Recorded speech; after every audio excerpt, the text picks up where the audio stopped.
Ladies and gentlemen, we are back at Miami Art Week. Tell us your name and tell us a little bit more about your artwork here.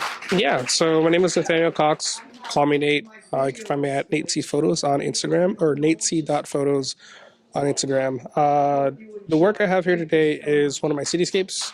I'm primarily a cityscape and landscape photographer. So for this show, I think on the screen I had mostly landscapes and physically I had some cityscapes. So this cityscape I actually shot back in 2019 in Medellin in Colombia. I did a walking tour.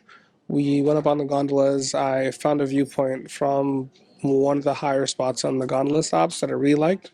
So I came back and shot this composite shot around sunset. It's actually three different photos that are merged together, just so I could get all the light streaks that I wanted to. This specific photo I nicknamed, or not nicknamed, named it Dusk because I took the shot around dusk, and I like the theme of how the city kind of comes to life at night once the sun sets.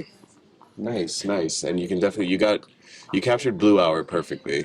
Thank you. I myself am also a photographer, and you mentioned that you stacked. So this is image stacking. Yes. But I can also see that you have like the light streaks. So some of the stacks on this image are prolonged exposure Yeah. as the light is sort of starting to come up from the city. Agreed. How'd you get into landscape photography? Landscape photography, I think it was by accident, to be honest, because even when I originally started doing photography from a film perspective, it was me just kind of running around, more doing, I guess, more street style, shooting stuff that kind of looked interesting. And then I guess when I kind of got into traveling solo back in 2014, 2015, happened to have an iPhone, and that's while I was traveling around, that's kind of how I started getting interested in taking landscapes again, and that kind of evolved over the years into getting a DSLR, and that's kind of how the focus of my work began.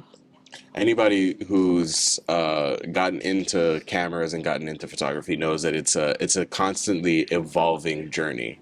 Like I got my start with a film camera in high school, and then that evolved into my first DSLR in college, and then that evolved into now I have one cinema camera and three backup DSLR or backup mirrorless cameras, and it's constantly evolving.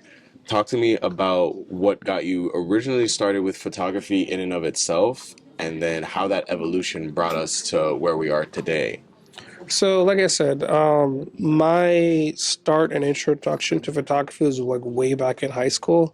So I think the class that I took, I think it was like photography one or an intro photo class, and it just happened to be one of the popular classes that all the upperclassmen all happened to rave about. And I said, hey, this sounds interesting. Could be a good way to like break up like the actual like harder classes or Same. non-interesting classes. I was let me take it and see what happens. And then it turned out that kind of being in a dark room and developing every day was a lot of fun. I think that practice kind of died off a lot, and now it's kind of coming back like a little bit. It's a very niche thing now. And that's kind of how I got my start with film. I had to take a break because after high school, I decided to go get my degree in electrical engineering, and they actually did have a photography club on campus that had a darkroom, but my first semester I had six classes.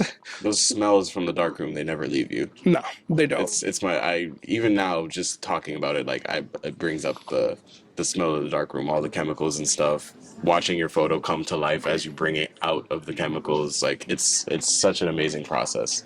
And I think it's a lot of fun too because a lot of the processes that we use digitally to edit now, I feel like a lot of people, if you learned with digital and you didn't start with film, you don't understand like when you're burning and dodging, like that was an actual thing you had to do for your photo. So even returning to a darkroom, you might not get the same exposure twice because you're mentally having to make notes of like every time you change something, every time you have to partially expose one part of your photo, like it was a lot of work compared to just manipulating sliders now to We have it so easy it's so much nowadays. easier now.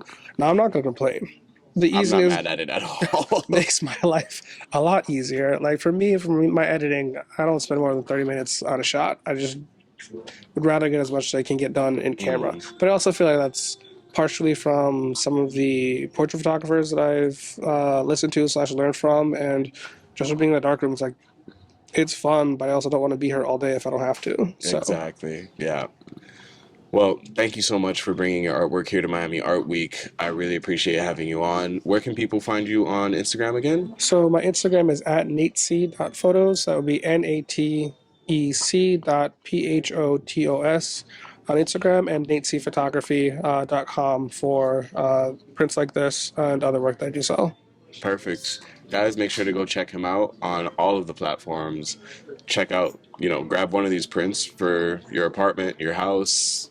They're amazing. The quality, you can see it right here up front. But thank you so much for Yes, for thanks for stopping having by. me.